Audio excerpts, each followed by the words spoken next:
Alright, YouTube, we're back. We got this here, the unknown model of this chainsaw. That's still something or other. So this is what I like to do when I got a good finish on a carburetor and I have to put it up. I like to put something over top of that so I don't damage it. Right or wrong or indifferent, that's what I do. It's not a bad idea to do. So this carburetor is a Tillotson carburetor. I don't know if you can see it or not, but got on Tillotson's website, and it doesn't have that model number on their website. So I just scrolled through them all and took a shot in the dark. So I am gonna go with that. So we're gonna see what we can come up with. So a couple things I like to do is have a container for some oil here. Dump some oil in here to soak the gaskets. And then what I'm gonna do is compare gaskets before I get them in there and start soaking, and see what I can come up with. Oh, that's the right one there, so we'll just slap that in there and give it a little shaky shake. We're going to compare this gasket, well, this fuel pump right here. Okay, that's good, so we're just going to set that aside there. And then we're going to compare this one to the old one.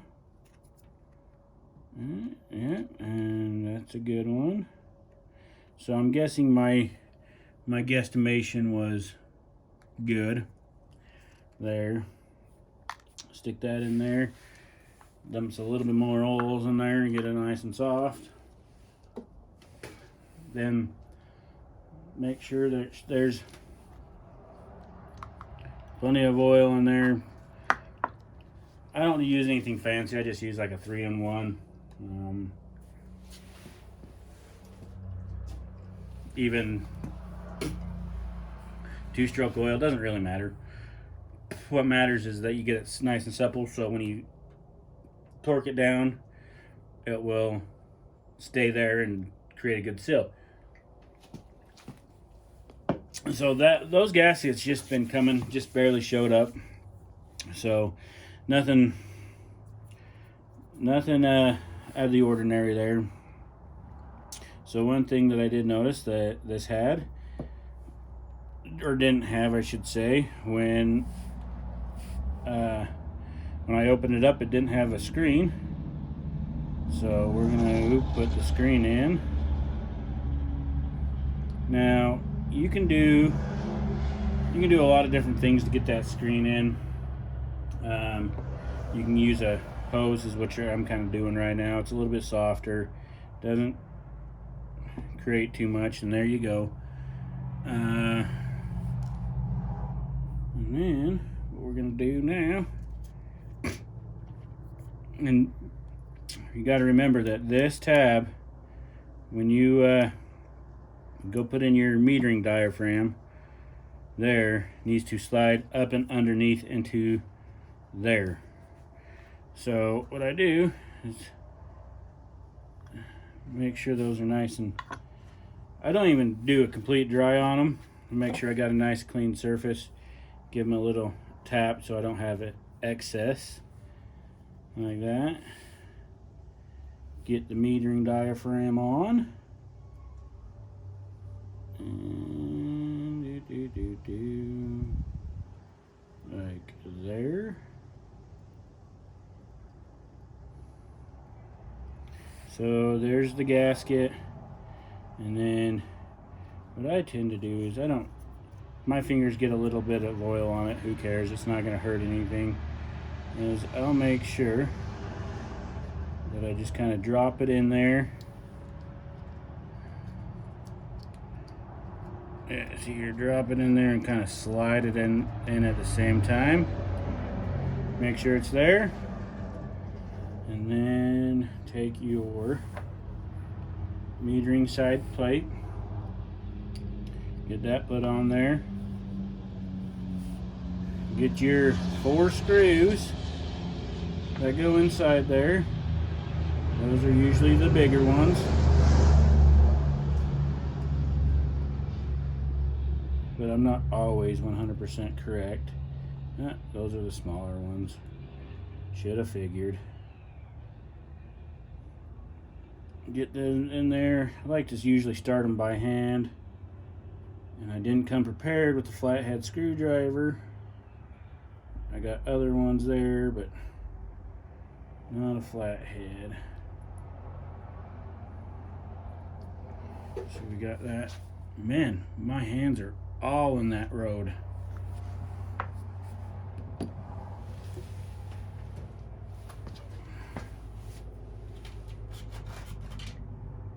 Luckily for me, I've got my little daughter's set of screwdrivers right here. Harbor Freight Specials. And just get it down there. I go kitty corner with each other. I don't snug it down right away. Just do a little there, and then I come in here and do that. Now this is previously cleaned. It doesn't look like it, but I had it in the ultrasonic a couple different times because it was pretty bad on the inside.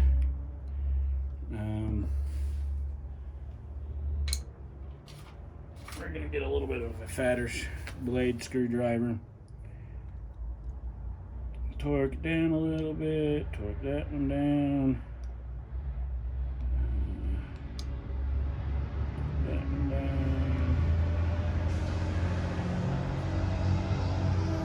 Try not to let it cam out. So now here we got that metering diaphragm in there.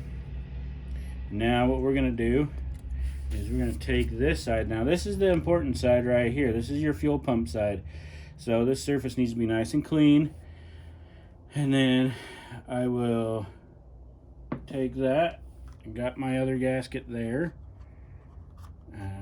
Pull it out right there. Set it in something nice and clean.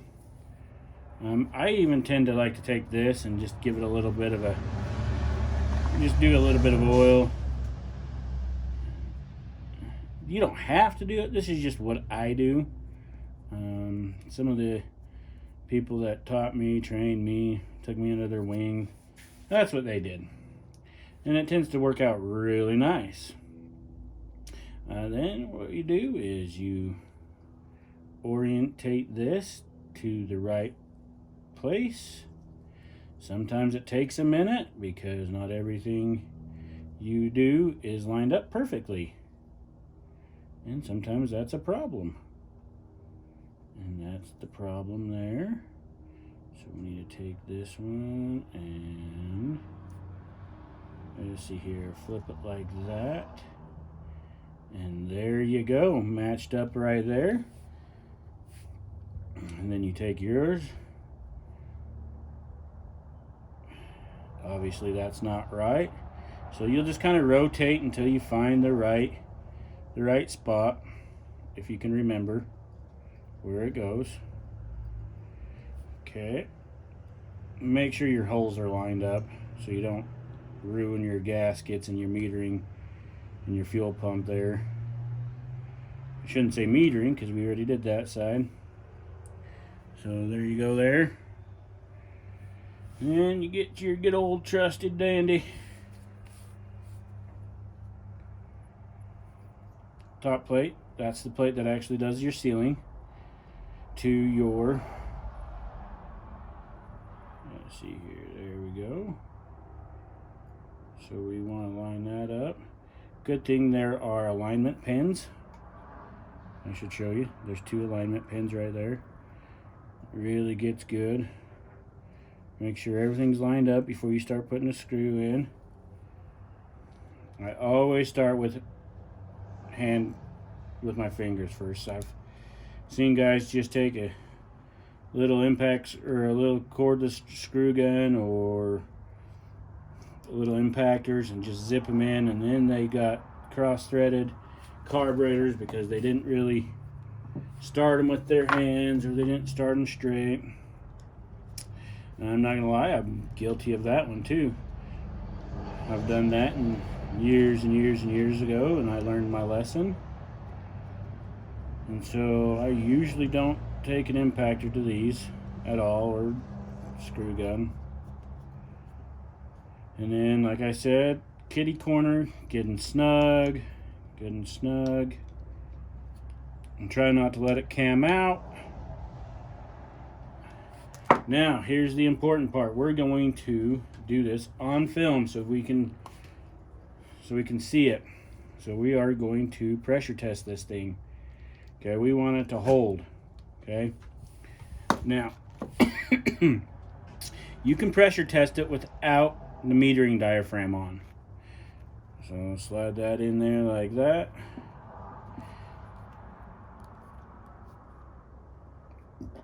And the usually reason you do that is so if you do leak, you can find it and you don't have to take this all apart. Sometimes I get a little overexcited. And so what we're looking for, so that is at, let's see if we can't zoom in. Right there is about 6. And we want to go to 7. And we'll let it sit there for a second to see. Usually if it's leaking bad, you can really see really fast.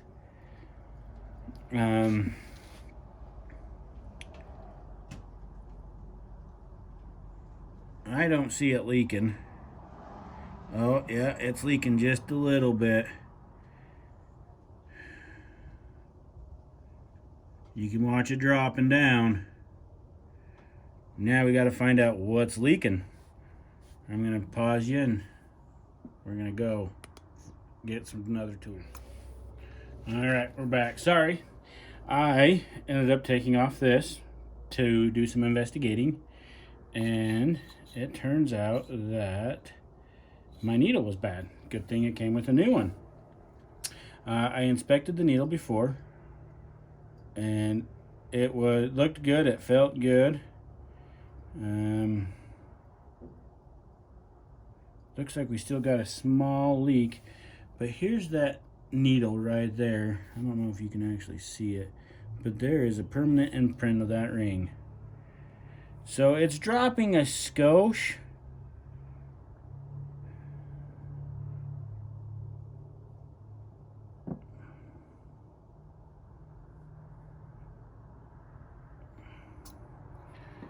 Well, let's tighten this down a little bit more, because usually if it's dropping just a little bit, you can usually get it tight enough just to. So now most likely where it's leaking off at is around that gasket right here. Oops. By the way, your needles are really sensitive.